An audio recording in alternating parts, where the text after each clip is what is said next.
तो शुरू करते हैं आज की हमारी साइंस की रिवीजन क्लास को, जिसमें हम चैप्टर 1 से रिवीजन करना स्टार्ट करेंगे और चैप्टर नंबर 12 तक जाएंगे। ठीक है, हर दिन एक चैप्टर का रिवाइज करेंगे। ठीक है, और नेक्स्ट डे उसका आपको क्या मिल जाएगा, असाइनमेंट मिल जाएगा। ठीक है, चलिए करते हैं।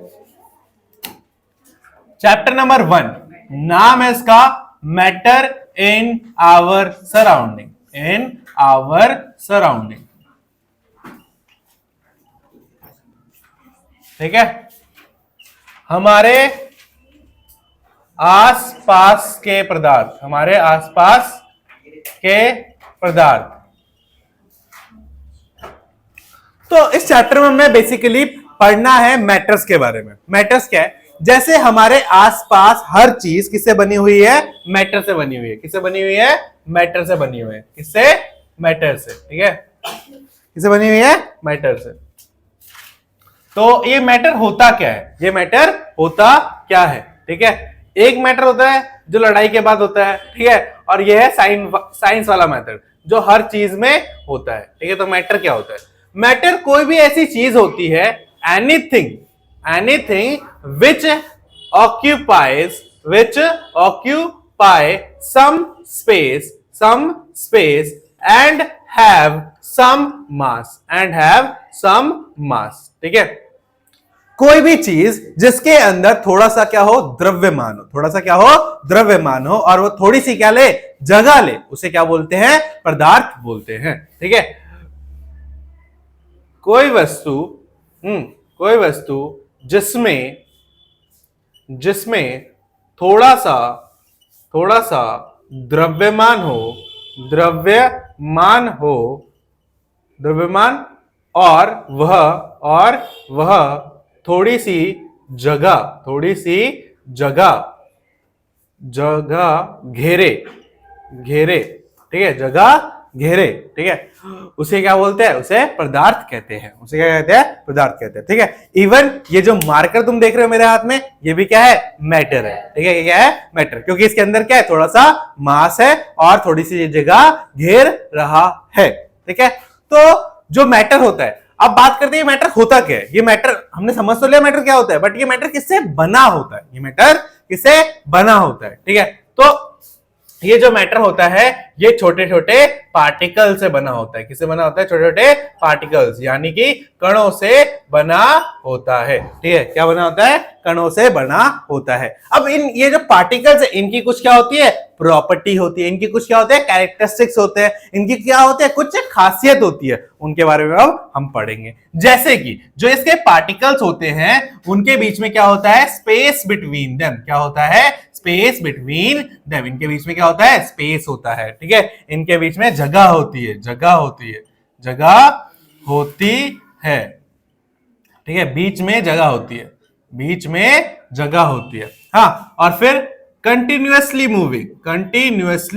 क्या करते हैं? ये मूव करते हैं। कंटिन्यूअसली मूविंग होते हैं। क्या होते हैं? कंटिन्यूअसली मूविंग होते हैं। ठीक है, हमेशा गति में रहते हैं। हमेशा गति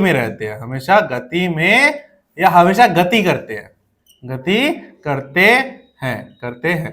और लास्ट पॉइंट कि ये ऑलवेज अट्रैक्ट ईच अदर। ये हमेशा एक दूसरे को क्या करते हैं? अट्रैक्ट करते हैं। ठीक है, आकर्षित करते हैं। क्या करते हैं? आकर्षित करते हैं।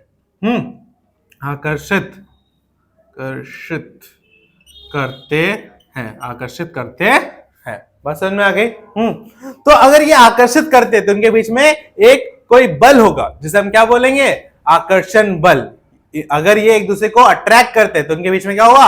अट्रैक्शन फोर्स या फोर्स ऑफ अट्रैक्शन होगा। ठीक है, बात समझ में आ गई? अब ये जो मैटर होता है हम इसको 3 कैटेगरीज में बांट सकते हैं। क्या बांट सकते हैं? 3 कैटेगरीज में बांट सकते हैं। वैसे एक्चुअली हमें मैटर के अगर फॉर्म पढ़े बड़ी क्लास में तो 5 होते हैं, बट अभी के लिए तुम्हारे बुक में सिर्फ 3 फॉर्म दे रखे हैं। एक है तुम्हारा सॉलिड, एक है लिक्विड और एक है गैस। ठीक है, एक है गैस। ठीक है, मतलब ठोस और फिर द्रव्य और फिर गैस। ठीक है, ये तुम्हारी क्या होती है? प्रॉपर्टीज होती है। क्या होती है तुम्हारी? ये तुम्हारे क्या होता है? मैटर के टाइप्स होते हैं। क्या होते हैं? मैटर के टाइप्स होते हैं। अब ये जो डिस्टिंक्शन दे रखे हैं इनके बीच में on the basis of particles, ठीक है, ये पार्टिकल्स के बीच में कितनी जगह होती है उसके हिसाब से दे रखी है, ठीक है। अभी जब मैं इनके बीच में डिफरेंसेस लिखवाऊंगा तो तुम्हें आइडिया लग जाएगा, ठीक है। बात क्लियर है यहां तक? हाँ, मिटाऊं, आगे बढ़े, लिख लिया सबने? लिखो लिखो और ट्राई करो जैसा मैंने फ्लो चार्ट बनाया वैसे फ्लो चार्ट बना के करो, जिससे कि तुम्हें याद करने में आसानी होगी। क्योंकि जैसे नॉर्मली तो नोट्स की तरह लिखते हो हर चीज को। हाँ भाई, तो ये हो गया हमारा। अब हम देखते हैं सॉलिड, लिक्विड और गैस के बीच में डिफरेंस, ठीक है।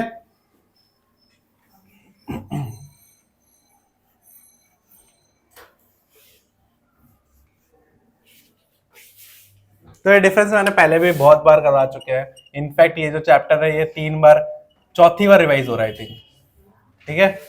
ठोस, उसके बाद लिक्विड, द्रव्य और हमारा गैस, ठीक है। तो इनके बारे में कुछ बातें डिस्कस करते हैं, ठीक है। सबसे पहले बात करते हैं कि जो सॉलिड के जो पार्टिकल्स होते हैं उनके बीच में बिल्कुल भी स्पेस नहीं होता है, ठीक है। बट पार्टिकल जब मैटर पड़ा उसमें क्या होता है, सबके बीच में होता है, तो इनके बीच में होता है गैप, बट उतना ज्यादा नहीं होता है, ठीक है, बहुत कम होता है, एकदम ना के बराबर। क्या होता है? एकदम ना के बराबर, ठीक है। तो जो होता है इनमें नो स्पेस बिटवीन देम, ऐसा लिख लो, no space between the particles of solid, particles of solid. ठोस के कणों के बीच में, कणों के बीच में जगह नहीं होती है, नहीं होती है। बस समझ में आ गई। अब जो हमारा ये होता है लिक्विड होता है, ठीक है, तो लिक्विड में थोड़ा होता है, ठीक है, लिटिल स्पेस बिटवीन देम, ठीक है, थोड़ी सी जगह होती है,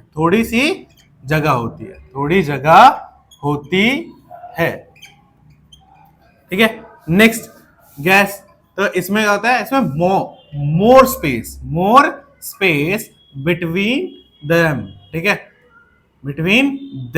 ठीक है, बहुत जगह होती है। क्या होती है? बहुत जगह होती है, ठीक है, कणों के बीच में, बात समझ में आ गई? हाँ, तो अब अगर मैं तुम्हें डायग्राम से दिखाऊं तो कैसा दिखेगा? ये मान लो कोई मैटर है, ये क्या है? मैटर है, और इसके जो पार्टिकल्स है वो क्या है? चिपके से। कैसे है? चिपके से, ठीक है। तो ये क्या है? सॉलिड है, ठीक है। अब जो लिक्विड वाला होगा, लिक्विड वाले में जो पार्टिकल्स होंगे वो क्या होंगे? थोड़े थोड़े दूर होंगे। क्या होंगे? थोड़े थोड़े दूर होंगे, ठीक है। और जो गैस वाले होंगे हमारे, उनमें क्या होगा? बहुत ज्यादा स्पेस होगा, ठीक है। क्या होगा? बहुत ज्यादा स्पेस होगा। बस समझ में आ गई? हाँ। तो अगर हम इस बात को कंसिडर करें तो अगर इसके जो पार्टिकल्स है वो बहुत पास हैं, तो ये कैसा होगा? रिजिड होगा। कैसा होगा? रिजिड। सॉलिड्स क्या होते हैं? रिजिड होते हैं। क्या होते हैं? रिजिड, मतलब कठोर होते हैं। क्या होते हैं? कठोर होते हैं। जबकि जो हमारे लिक्विड होते हैं वो क्या होते हैं? फ्लूइड होते हैं। क्या होते हैं? फ्लूइड, ठीक है, फ्लूइड सही लिखा है ना? FLUID, FLUID, फ्लूइड मतलब तरल होते हैं। क्या होते हैं? तरल क्या होते हैं? जो चीजें बहती हैं, ठीक है, जो चीजें बहती है, ठीक है।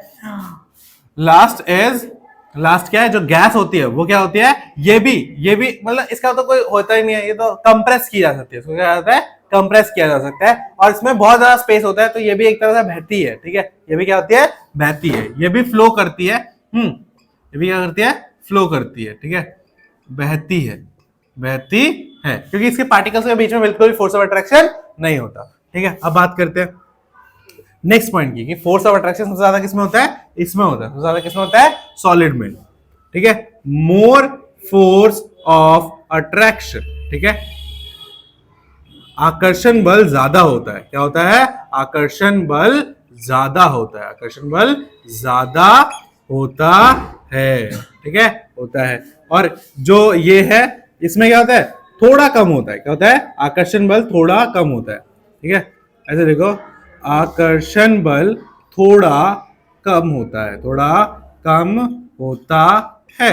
ठीक है, मतलब फोर्स ऑफ अट्रैक्शन क्या होता है, force of attraction is less. ठीक है, और इसमें क्या लिख सकते हो कि बिल्कुल नहीं होता है। इसमें क्या लिख सकते हो, बिल्कुल नहीं होता। ठीक है, इसमें no force of attraction, no force of attraction, no force of attraction, बिल्कुल भी कोई भी आकर्षण बल, कोई भी आकर्षण बल नहीं होता, कोई भी आकर्षण बल नहीं होता है, नहीं होता है। ठीक है, अब एक और बात करें तो अब जो सॉलिड होता है उसकी जो शेप होती है वो फिक्स्ड होती है। सॉलिड की क्या होती है, शेप फिक्स होती है, शेप फिक्स्ड, शेप क्या होती है, फिक्स्ड होती है। वॉल्यूम क्या होता है, फिक्स्ड होता है। वॉल्यूम शेप क्या होते हैं, दोनों इसके फिक्स्ड होते हैं। वॉल्यूम और शेप क्या होते हैं, फिक्स्ड होते हैं। अब जो ये होता है हमारा, जो हमारा लिक्विड होता है, इसका वॉल्यूम तो फिक्स्ड होता है, वॉल्यूम क्या होता है, फिक्स्ड होता है, बट इसका जो शेप है वो फिक्स्ड नहीं होता है, नॉट फिक्स्ड। क्या, नॉट फिक्स्ड। ठीक है, ऐसे लिख सकते हो। आकार और आयतन क्या होता है, आकार और आयतन, आकार और आयतन क्या होता है, फिक्स मतलब एक जैसा होता है। क्या, नहीं, फिक्स मतलब स्थिर होता है, स्थिर, स्थिर होता है। ठीक है, फिक्स होता है, स्थिर होता है। ठीक है, और इसमें वॉल्यूम जो आयतन है वो स्थिर होता है। आयतन क्या होता है, स्थिर होता है, स्थिर होता है। और जो आकार है वो स्थिर नहीं होता, आकार स्थिर नहीं होता है, आकार स्थिर नहीं होता है, नहीं होता।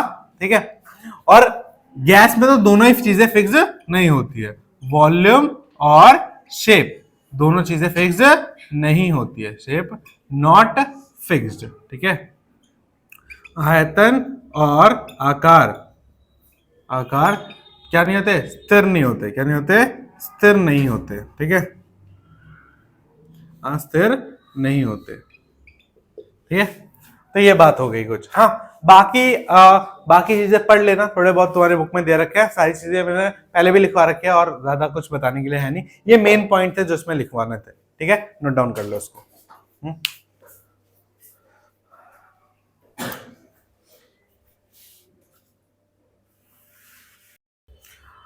अब देखो, इन तीनों की तो बात होगी, अब हम बात करते हैं डिफ्यूजन की, बात करते हैं। क्या करते हैं, डिफ्यूजन। तो कोई बताना चाहेगा डिफ्यूजन क्या होता है?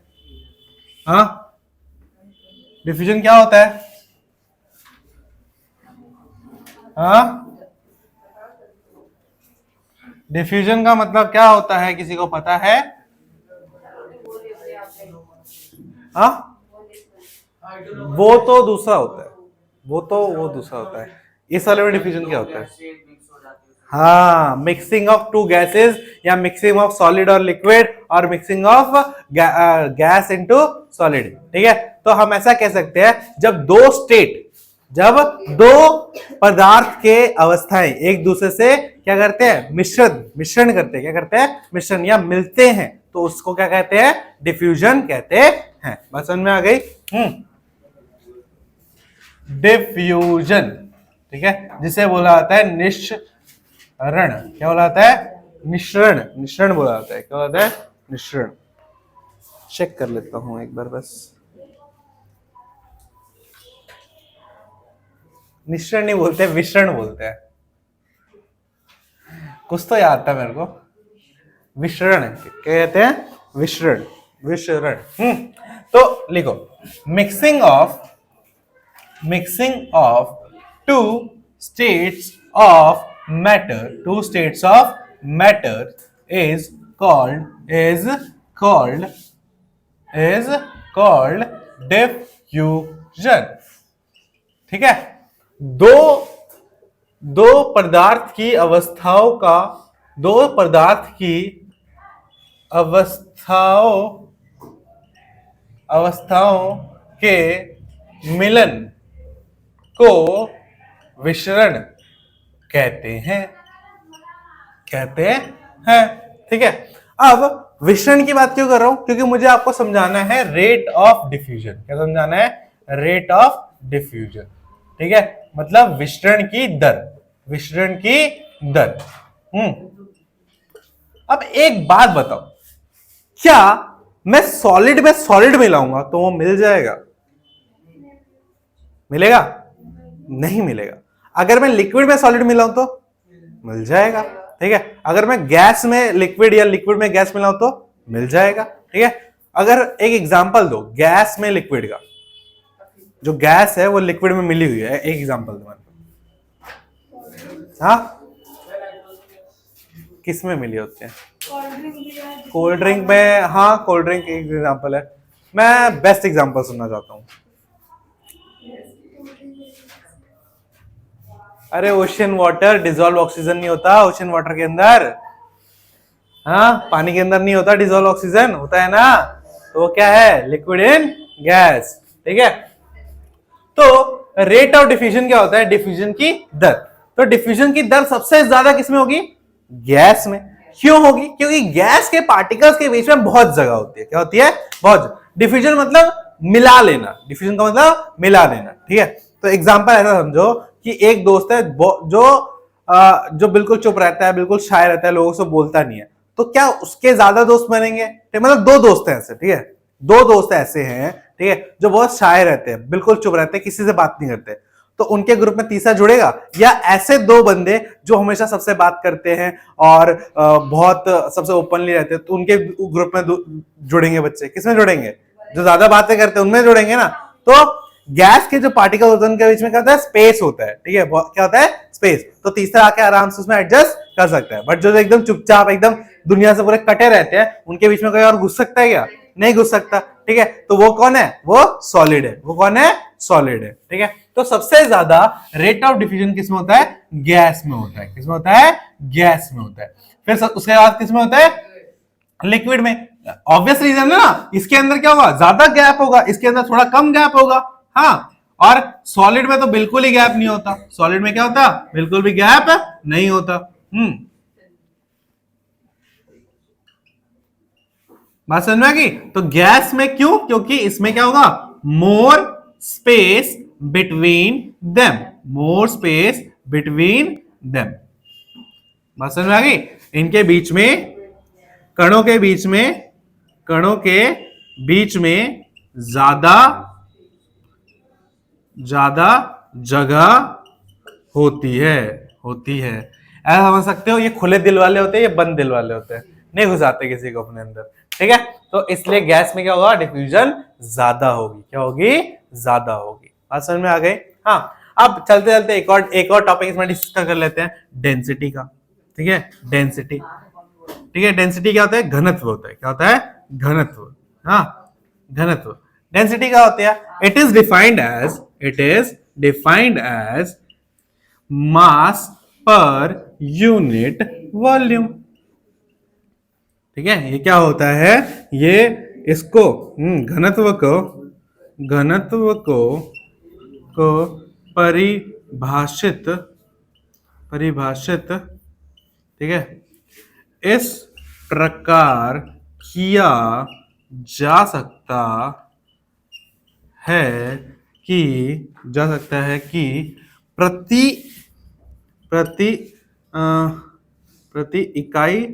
इकाई द्रव्यमान, प्रति इकाई आयतन में, या प्रति इकाई द्रव्यमान की प्रति इकाई में, हाँ, कि द्रव्यमान की प्रति इकाई में आयतन। ठीक है, या डेंसिटी जो होगी वो क्या होगी? Density is equal to mass upon volume होगा। ठीक है, द्रव्यमान बटे में आयतन, या घनत्व बटे में क्या आएगा? आयतन होगा। बात समझ में आ गई? अब अगर मैं बात करूं डेंसिटी की, तो डेंसिटी सबसे ज्यादा किस में होगी? सॉलिड में होगी, क्योंकि सबसे ज्यादा मास किसका होगा? सॉलिड का होगा। ठीक है, तो सॉलिड में क्या होती है? सबसे ज्यादा डेंसिटी होती है। उससे कम किस में होती है? लिक्विड में। और सबसे कम किस में होती है? गैस में। ठोस में सबसे ज्यादा होती है, ठीक है, द्रव्य में सबसे कम होती है और गैस में सबसे कम होती है। बात समझ में आ गई यहां तक? हाँ, क्लियर है तक? नोट डाउन करो। कर लिया? कर लिया? Very good.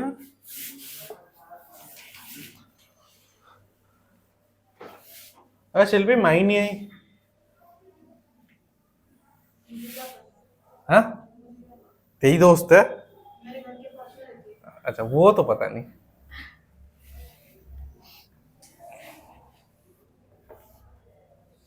चलो, ये हो गया हमारा। अब इसके बाद हमें करना है चेंज इन स्टेट। क्या करना है? Change in state. मतलब सॉलिड से लिक्विड, लिक्विड से सॉलिड, हाँ, और liquid to gas, gas to solid, ये सब करना है। बात समझ में आ गई? चलिए करते हैं।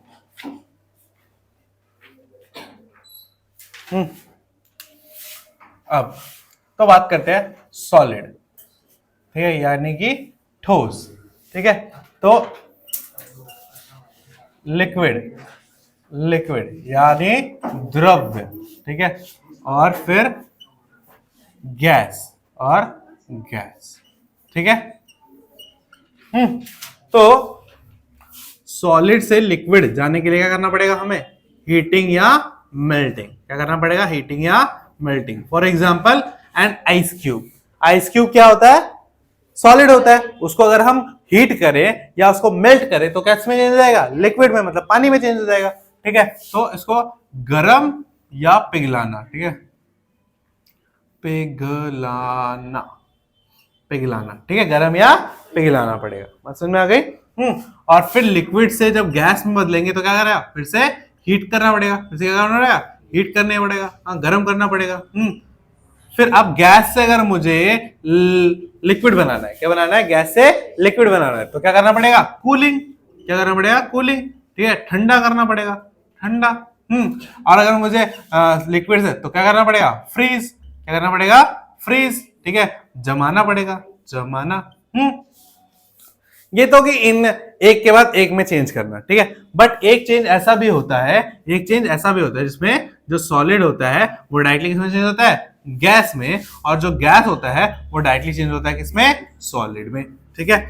जो ठोस होता है वो किसमें बदल जाता है? वो बदल जाता है गैस में। और जो गैस होता है वो किसमें बदल जाता है? सॉलिड में, ठीक है, मतलब ठोस में। और जब ये होता है तो उसको क्या बोला जाता है? सब्लिमेशन। क्या बोला जाता है? सब्लिमेशन, ठीक है। और इसको क्या बोला जाता है? डिपोजिशन, ठीक है।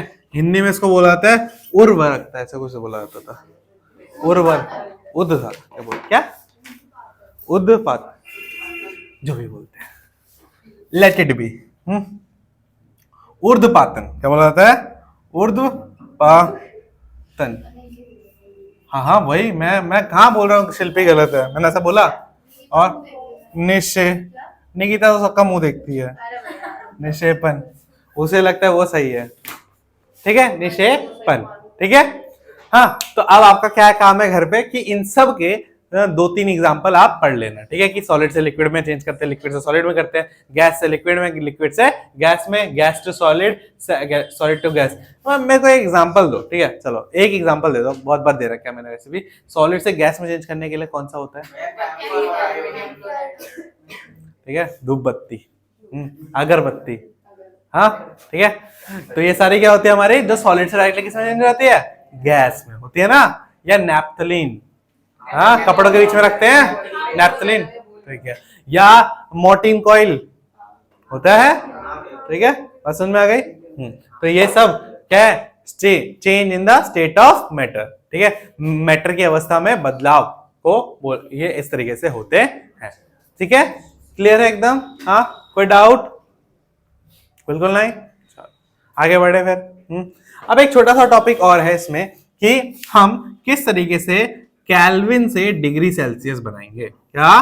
केल्विन से डिग्री सेल्सियस। तो लेट्स सपोज हमारा क्या दे रखा है? 283, ठीक है, केल्विन को मुझे चेंज करना है किसमें? डिग्री में। तो मुझे क्या करना पड़ेगा इसमें? 273 माइनस करें तो कितना लगेगा? 10 डिग्री सेल्सियस, ठीक है। तो ये चीज आती कैसे? ये चीज आती कैसे है? हमारा जो 0 डिग्री सेल्सियस होता है वो बराबर होता है 273 केल्विन के बराबर होता है, इसके बराबर होता है। तो जब मुझे केल्विन से डिग्री सेल्सियस में करना पड़ता है तो मैं क्या करता हूँ, माइनस करता हूँ 273 केल्विन से, ठीक है, 273 केल्विन से क्या करता हूँ, माइनस करता हूँ। बट जब मुझे केल्विन से डिग्री सेल्सियस से केल्विन में चेंज करना होता है तो मैं क्या करूंगा, इसका उल्टा 273 केल्विन से प्लस करूंगा, क्या करूंगा, प्लस करूंगा। फॉर एग्जांपल मेरे पास 11 डिग्री है, इसको मुझे चेंज करना है तो मैं क्या करूंगा, 273 ऐड करूंगा तो मेरा आंसर आएगा 284 केल्विन, ठीक है। तो जब भी मुझे डिग्री सेल्सियस से डिग्री केल्विन में चेंज करना होगा तो प्लस करना पड़ेगा, और जब भी केल्विन से डिग्री में चेंज करना पड़ेगा माइनस करना पड़ेगा। 273 is the number for you, ठीक है, बात समझ में आ गई? हाँ, इजी टॉपिक है, इसमें 1-2 नंबर का क्वेश्चन आ जाता है, हर बार ही आता है पेपर में। हाँ, तुम्हारे मिड टर्म में भी आया था ना सलोनी? और सलोनी ने बोला था मेरा बताया हुआ कुछ नहीं आता। याद है मुझे अपने अपमान की हर एक वो लाइन, इसका बदला लिया जाएगा।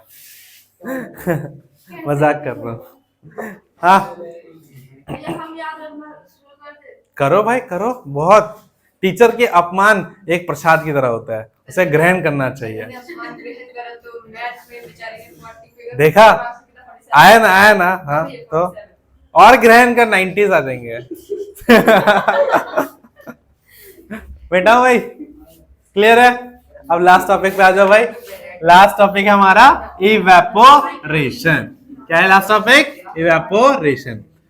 भाई समझ रहे हो ना भाई, ये जो क्लासेस तुम्हारी चल रही हैं इनमें सिर्फ रिवीजन हो रहा है, और रिवीजन भी हो रहा है ऊपर से। अगर मैं इन डेप्थ रिवीजन नहीं करवा सकता क्योंकि टाइम उतना है नहीं, ठीक है। मैंने जब चैप्टर पढ़ाया था मैं एकदम एक हफ्ता दिया हर चैप्टर को मैंने, ठीक है।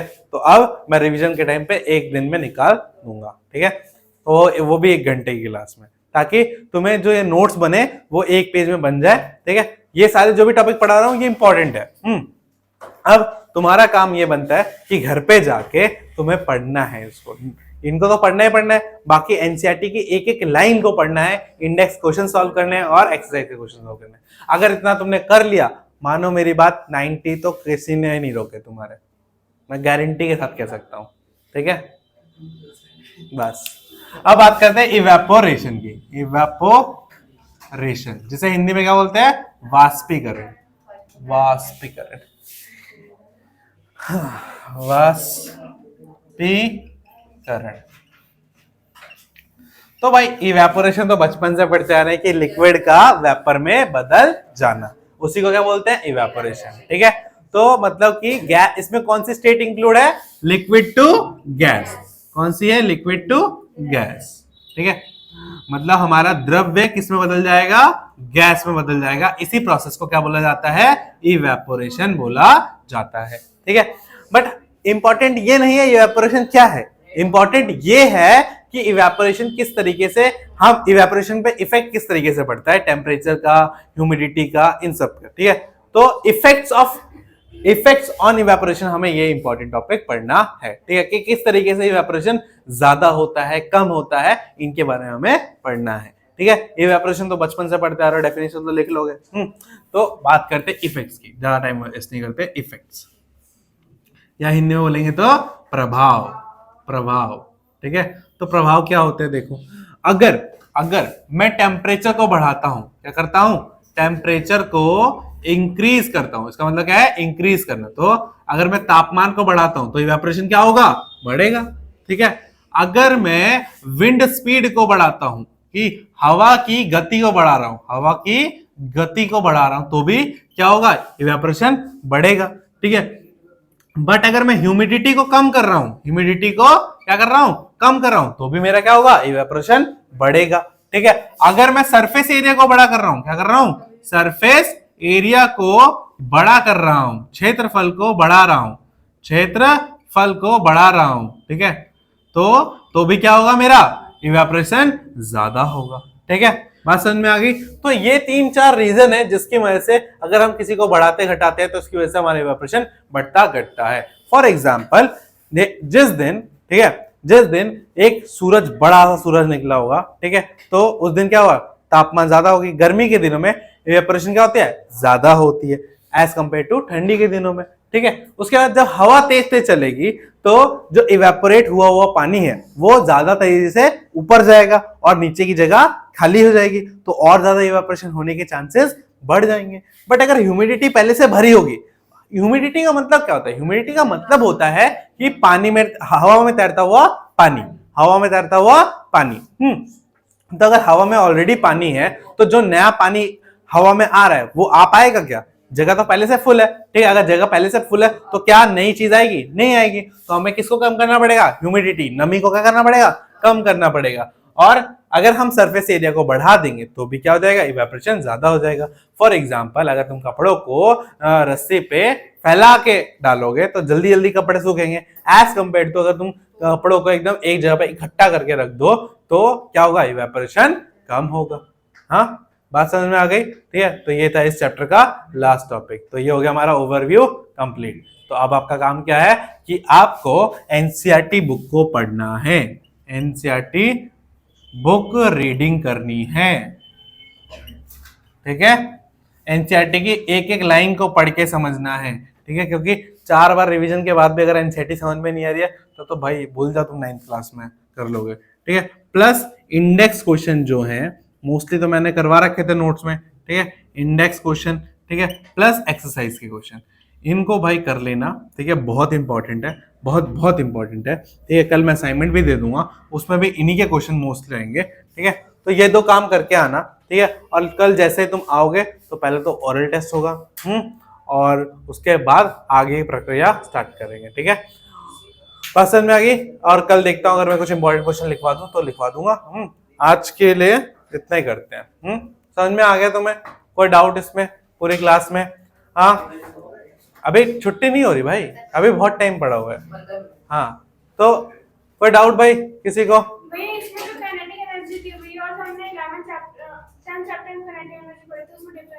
कोई डिफरेंस नहीं है, दोनों सेम चीज है। दोनों सेम चीज कैसे हैं वो बताता हूँ। देखो, मैंने क्या बोला कि जो पार्टिकल्स होते हैं, मैंने लिखा ना, पार्टिकल्स हमेशा क्या करते हैं? मूव करते हैं। क्या करते हैं? मूव करते हैं। उनकी एक प्रॉपर्टी है कि पार्टिकल्स जो होंगे वो क्या करेंगे? हमेशा मूविंग होंगे। और मूविंग की वजह से, गति की वजह से क्या होते हैं? गतिज ऊर्जा, मतलब मोशन की वजह से क्या होती है? Kinetic energy. तो कैसे अलग होगा? ठीक है। तो यहाँ पे क्या बोल रखा है कि अगर जो पार्टिकल्स है अगर वो ज्यादा मूव करेंगे तो उसके अंदर क्या होगा? ज्यादा एनर्जी होगी। तो ऐसे देखा जाए तो गैस में क्या होती है? सबसे ज्यादा एनर्जी होती है एज कंपेयर टू किसमें? सॉलिड और लिक्विड से। क्यों? क्योंकि वहां पे जो पार्टिकल्स है वो ज्यादा मूव नहीं कर पाते। लिक्विड में तो थोड़ा बहुत कर भी लेते हैं, बट सॉलिड में बिल्कुल भी मूव नहीं कर पाते। तो उनमें जो एनर्जी होती है वो क्या होती है? कम होती है एज कंपेयर टू गैस। क्योंकि गैस में क्या होता है? तुम्हारे जो पार्टिकल्स, जो कण होते हैं, उनके बीच में बहुत जगह खाली पड़ी रहती है, इसलिए बहुत ज्यादा क्या करते हैं? मूव करते हैं। और बहुत ज्यादा मूव करने की वजह से उनके अंदर क्या आती है? बहुत ज्यादा काइनेटिक एनर्जी या गतिज ऊर्जा आ जाती है। बात समझ में आ गई यहां तक? तन्नू कोई डाउट? सलोनी कोई डाउट? ऑडियंस को लगेगा कि बहुत सारी लड़कियां पढ़ते हैं ना। चलो, इतना क्लियर है? ओके, ठीक है। वैसे तो और कुछ इंपॉर्टेंट नहीं है। तो क्लास को यहीं पे खत्म करते हैं, मतलब तुम्हारे लिए नहीं, रिकॉर्डिंग को खत्म करते हैं, ठीक है। चलो।